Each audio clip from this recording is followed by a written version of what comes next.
Hello, everyone. It's nice to be here today again. At least with an awesome weather. It's been very hot for the past days. I hope you enjoy the weather today.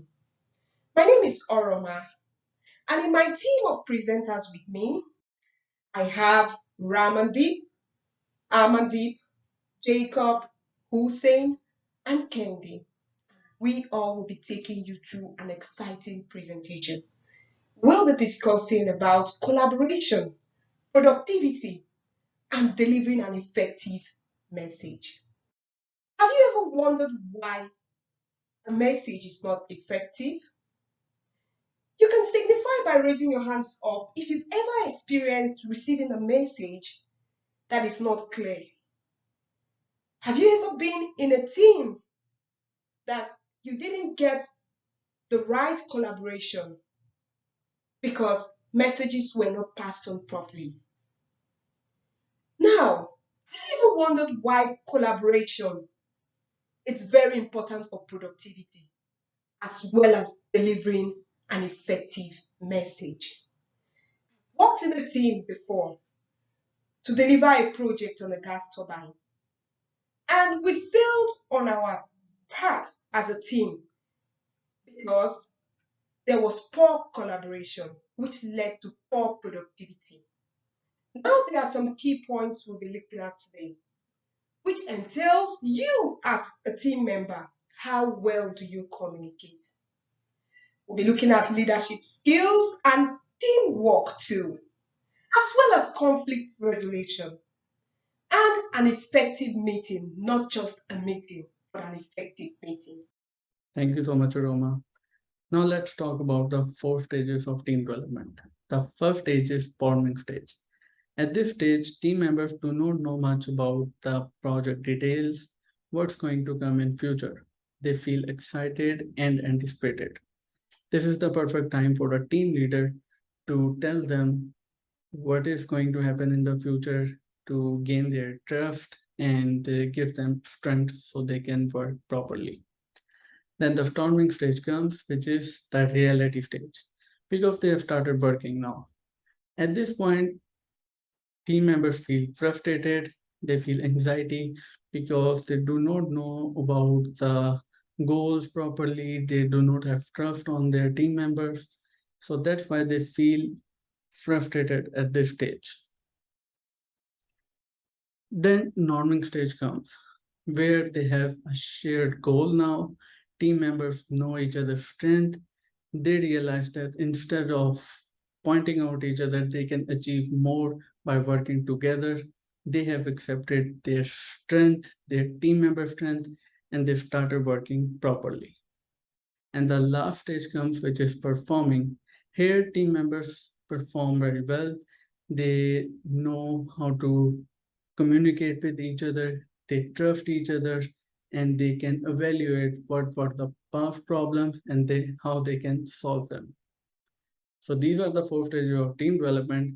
Now my team member Amandeep will explain how to create an effective agenda.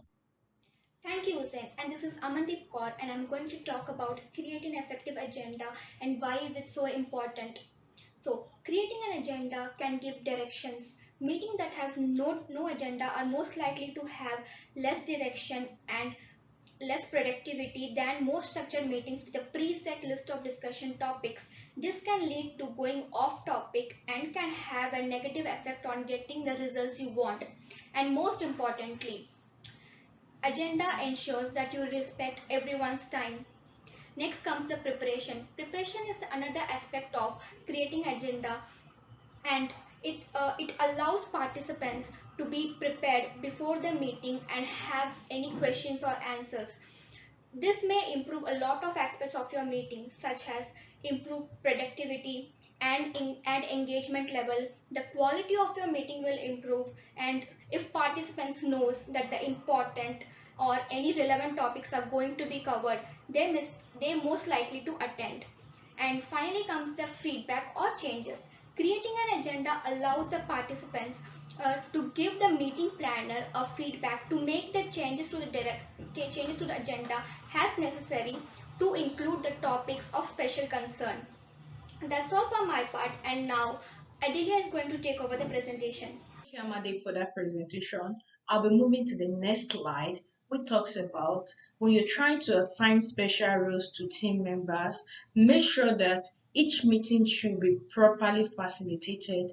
Try to know what should be given to each and every one in the team so that you can achieve a common goal.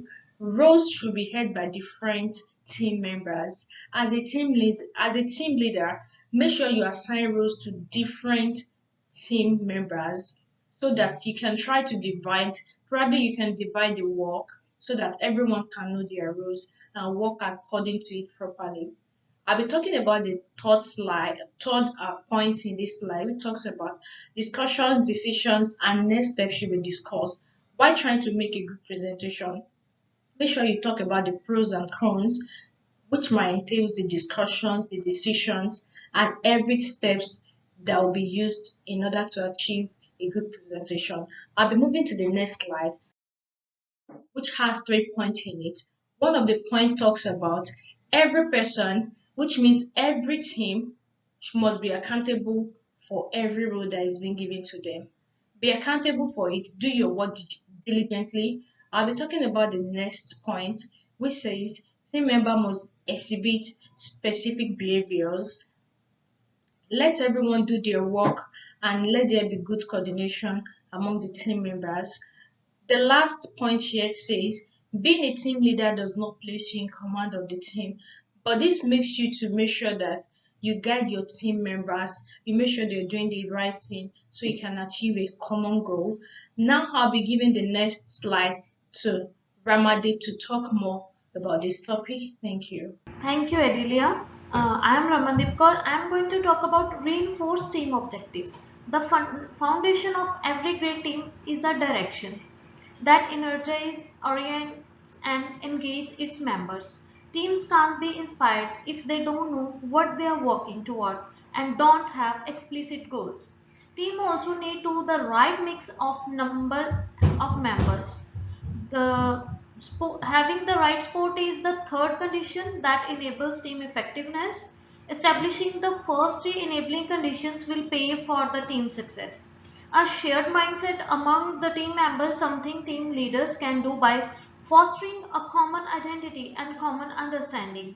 Together, the four enabling conditions form a recipe for building an effective team from scratch.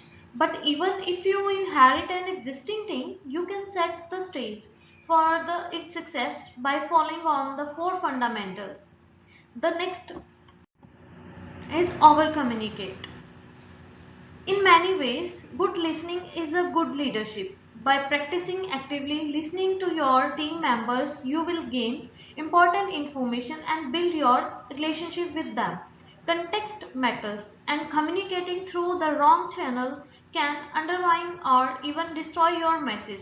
Learn to recognize for different lead with the main point of your message.